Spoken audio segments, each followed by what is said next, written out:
शादी से भागी हुई राजकुमारी की कहानी। बहुत समय पहले की बात है। हिमवत पर्वतों की तलहटी में बसे सूर्यनगर राज्य में एक बेहद सुंदर, चतुर और साहसी राजकुमारी रहा करती थी। राजकुमारी यामिनी।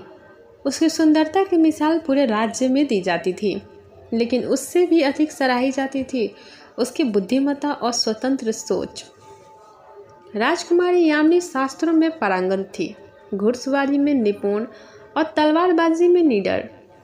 वो अक्सर कहा करती थी, एक राजकुमारी सिर्फ महलों में रहने के लिए नहीं होती, वो अपने राज्य की रक्षा करना भी जानती है। लेकिन राजा विक्रम, उसके पिता, उसके सोच से सहमत नहीं थे।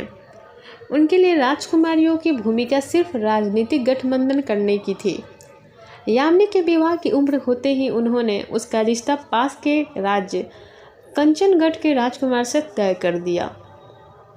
राजकुमार रुद्र प्रताप, जो बेहद घमंडी और क्रूर स्वभाव का था।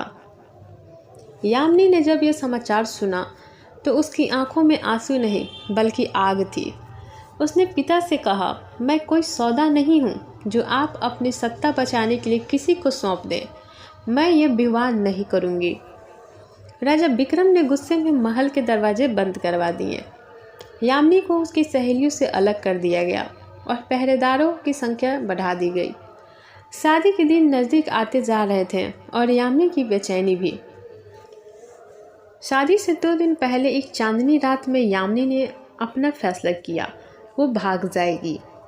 अपने प्रिय घोड़े केतकी पर सवार होकर उसने महल के पिछले हिस्से से निकलने वाला गुप्त रास्ता चुना, जो बचपन में उसने खोजा था। वो कुछ जरूरी सामान, एक तलवार और एक जोड़ी सादा वस्त्र लेकर निकल पड़ी। घोड़ा रात भर दौड़ता रहा। सुबह होते होते वह चंद्रपुर नाम एक छोटे से गांव में पहुंची, राज्य की सीमाओं से दूर, शांत और अनजान। वहां उसने अपना नाम बदलकर माया रख लिया और एक बूढ़ी स्त्री धरणी बुआ के साथ रहने लगी। धरणी बुआ ने यामिनी को बिना कोई सवाल पूछे शरण दी। बदले में यामिनी ने उनके खेत में काम करना शुरू कर दिया। पहली बार एक राजकुमारी ने अपने हाथों से मिट्टी को छुआ, लेकिन उसमें भी उसे आज़ादी की महक मिली। वहीं उसकी मुलाकात हुई आरव से, एक सीधा साधा युवक जो गांव में लकड़ी काटने और बच्चों को पढ़ाने का काम करता था। उसका दिल साफ था, आंखों में सच्चाई थी और मुस्कुराहट में सुकून। एक दिन खेत में काम करते वक्त माया यानी कि यामिनी का पैर फिसला और वह गिर पड़ी। आरो ने उसे सहारा दिया। जब उसे पहली बार उसकी आंखों में देखा तो लगा जैसे किसी भूले हुए जीवन की झलक मिल गई हो। धीरे धीरे दोनों की मुलाकातें बढ़ने लगी। कभी गांव की नदी के किनारे, कभी मंदिर में, कभी किसी मेले में। आरो को माया की बातों से हमेशा लगा कि वो कोई साधारण लड़की नहीं है। उसकी भाषा, चाल ढाल और व्यवहार कुछ और ही कहता था, लेकिन उसने कभी सवाल नहीं किया। एक दिन आरो ने कहा, माया, तुम्हारी आंखों में कोई बहुत बड़ी राज छिपा है, लेकिन मैं तुमसे कुछ पूछूंगा नहीं, बस एक बात कहूँगा। अगर तुम चाहो तो मेरे साथ ये साधारण जीवन हमेशा के लिए जी सकती हो। माया की आंखों से आंसू निकल आए। यह पहली बार था जब किसी ने उसे बिना उसकी पहचान का प्यार किया था। वो कुछ कह नहीं पाई, लेकिन उसकी चुप्पी में हाँ छिपी थी। लेकिन किस्मत को यूँ मंजूर नहीं था। एक दिन सूर्यनगर के सिपाही चंद्रपुर पहुँचे। उन्होंने एक लड़की की तस्वीर लेकर गांव-गांव तलाश शुरू कर दी। राजा विक्रम ने अपनी बेटी को ढूंढने के लिए इनाम घोषित किया था। जब यामिनी को इस बात का पता चला तो उसने आरो को सच्चाई बता दी।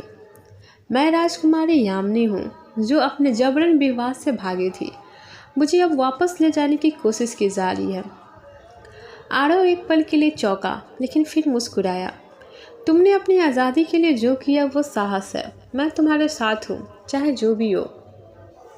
जब सिपाहियों को यामिनी की खबर मिली तो वे चंद्रपुर आए और उसे पकड़ने की कोशिश की, लेकिन इस बार यामिनी अकेले नहीं थी। पूरे गांव ने उसका साथ दिया। आरो ने अपने साथियों के साथ मिलकर सिपाहियों का सामना किया। इस संघर्ष की खबर राजा विक्रम तक पहुंची। तो स्वयं गांव पहुंचे और यामिनी को देखने आए। जब उन्होंने देखा कि उनकी बेटी एक सामान्य जीवन में खुश है और पूरा गांव उसे आदर देता है तो उनका दिल पिघल गया। मैं तुम्हें कभी समझा ही नहीं यामिनी, तुमने जो चुना शायद वही सही था। राजा ने राजकुमार रुद्र प्रताप से विवाह का प्रस्ताव रद्द किया और यामिनी को उसकी मर्जी से जीने का अधिकार दिया। कुछ महीनों बाद चंद्रपुर में एक सादा लेकिन खूबसूरत शादी हुई। राजकुमारी यामिनी और आरव की। राजमहल से तोहफे आए, लेकिन शादी गांव के रीति रिवाजों से हुई। यामिनी और आरव ने मिलकर गांव में एक स्कूल और एक महिला प्रशिक्षण केंद्र खोला। यामिनी अब रानी नहीं थी, लेकिन एक नायिका जरूर थी, सच्चे अर्थों में। यह कहानी हमें ये सिखाती है कि सच्चा प्रेम पहचान, दौलत या जन्म से नहीं, बल्कि आत्मा की स्वतंत्रता और दिल की सच्चाई से जुड़ता है।